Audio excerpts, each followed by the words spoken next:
Hello my friends, it's the Game Boy Geek here, and today you're a teenager in a retro arcade. You'll be burning through tokens and competing for the best scores. Each game tests different skills, like joystick agility or button pressing prowess. And you'll be earning tickets, prizes, and powering up your skills. Joystick Heroes is a board game about playing video games, and it's for 2 to 6 players. It takes 45 minutes to play and published by Frown Clowns. Now it's on Kickstarter right now, so I'm going to show you how the game works, and I'll see you on the other side.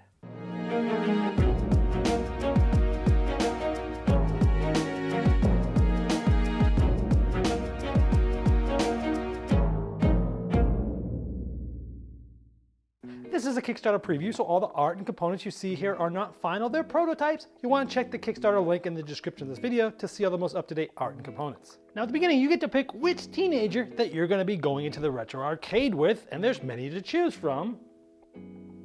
And for example, here's 4 more. And once you've selected your teenager, you'll get a standee that matches it. You'll also get to populate your board with some power cubes, some for skills, like joystick, driving, buttons, and shooting. You'll also get to place them on any 2 of the different genres like adventure, classic, sci-fi, and sports.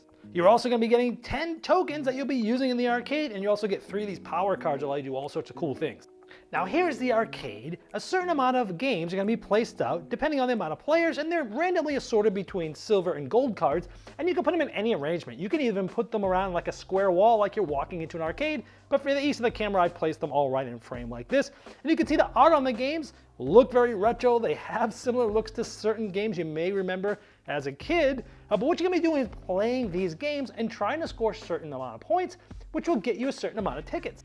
Now these nice large tickets that you win will be used to purchase prizes, and that's the name of the game, because whoever has the most prizes at the end will win, but you'll also be using tickets to purchase power cubes that will help you power up your skills on your board. Now the game is played over multiple rounds. Each round goes through 2 phases, the play phase and the power up phase. In the play phase, the person who has this awesome pixelated slice of pizza is the first player. They get to pick a game that's not occupied, meaning nobody else is actually at that game. So we're the first players of the game actually, and we will select one of these games to play. So I'm going to place my person here, they're at that game. Now we'll look at what's down here. We have driving, we have buttons, and we have classic genre. So we have 1 for the driving, we have 1 for the buttons, and we have 1 for the classic. Now for each of those, we're going to get a scoring die and we're going to be able to roll these. Now to show we're actually playing this, we will put a token down there to show that we've put it in there. We're going to start the game. Now not only do we have these dice here, and by the way, the average points on those die are 150, we also will get that white game die, which can affect our score in various ways. So then you're going to get to roll those dice. Now, we're going to look at this. This is a gold game, so this is known as a premium game. And in premium games, you're trying to pass the different levels 1, 2, and 3. So we'll roll these die, and we'll see, did we pass level 1? So we need at least 300, and we have 200, 300, and this die gives us another 100, so we have 400, so we passed that level. So then we'd roll again, all the dice, and try to finish level 2. We need a score of 500. So it's 300, 0, 0, 200. We at least meet 500, so we've gotten past level 2. We'd roll the dice again.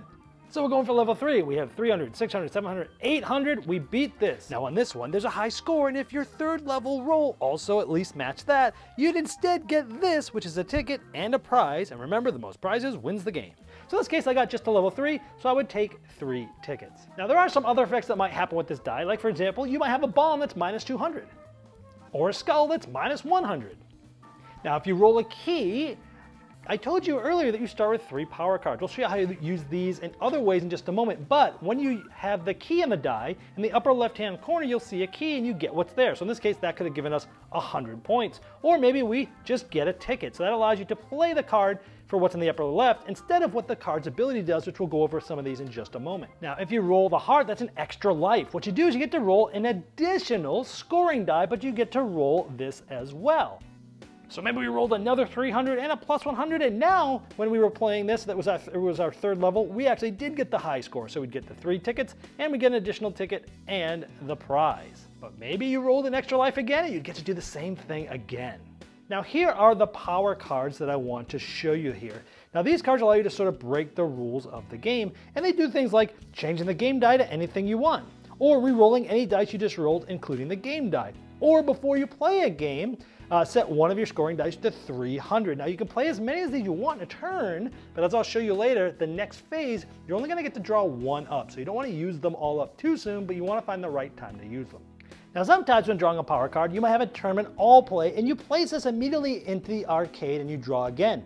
And then once you finish the round, meaning the end of the power up phase, you draw a game card, like maybe a new arcade game would come out, and then everybody plays for free and gets their winnings, and the top scorer also gets one bonus prize, which is huge because that's how you win. Now other players are then going to play the play phase, and they'll go to an unoccupied machine, they'll play their token, things like that. Once everyone has played a game, we go to the power-up phase. And by the way, the reason why we put the tokens here is because each game can be played 3 times, regardless of which players did that. And once it's been played 3 times, it gets discarded. And by the way, in the next play phase, I must move by default to a different unoccupied game, although some cards might allow you to break that rule as well.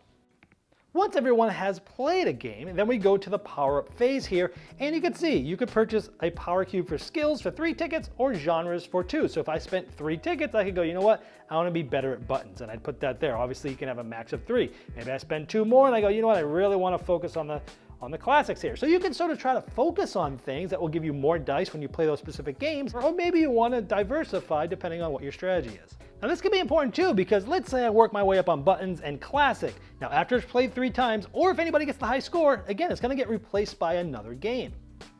Now after you have the opportunity to purchase power cubes, you could spend 5 tickets to get a prize. Remember, whoever has the most prizes at the end is the winner. So do you spend your tickets to get your upgrades of the power cubes, or do you get the prizes? At some point, you're essentially going to have to build your engine up to get enough dice to score really well to get a lot of tickets, but at some point you're going to have to pivot and start using those tickets for prizes. But at what point do you do it? What have other people been buying? All the things that you need to think about as you play.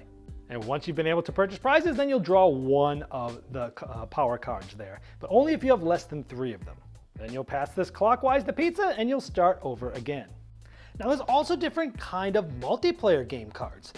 Like this one, we see here 2 red icons like this facing each other. That is known as versus mode, and before you roll to play these games, another player can spend one of their tokens to challenge you, so we'd get a ticket and the prize. And then both players keep their winnings, but the top scorer gets 2 extra tickets. Or there's one like this, which is co-op mode. Now you can play it solo, or you can pay a willing player 1 ticket. You're giving this to them, and you're going to use one of their skills or genres power cubes instead of yours, so you basically can use someone else's good skills instead of yours. But if you get a high score, that player gets a 2nd ticket from the supply. So you'll keep going through the play phase and the power-up phase until you've spent your last token. Remember, you start with 10 of these, and at the end of that round, it will be the end of the game. And at that point, whoever has the most prizes is the winner. Now there's some variants that you can use when playing the game. You can use the continue option, and if all players agree that you can use this option, essentially taking their turn early for that round. So let's say I played this Wild Wild West, and I scored 3, 6, 7, 8, 9. I got to level 3, but I'm a little short of the high score. You can spend 2 tickets that you gained previously, and you get to roll another skill die and the game die. And with that, if you're able to get the high score, then you'd get the better reward.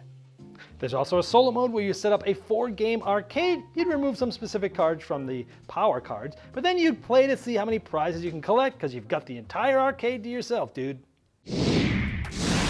Well, there you have Joystick Heroes, and as I showed in the overview, you challenge other wannabe heroes to 2-player games, grab a friend for a co-op mode, or compete in arcade tournaments. Now, if you'd like to see the most up-to-date art and components and all the different pledge levels available, you can click the link below me in the description of this video. Now that's going to take you directly to the Kickstarter project page, and I'm sure that Frown Clowns would love your support.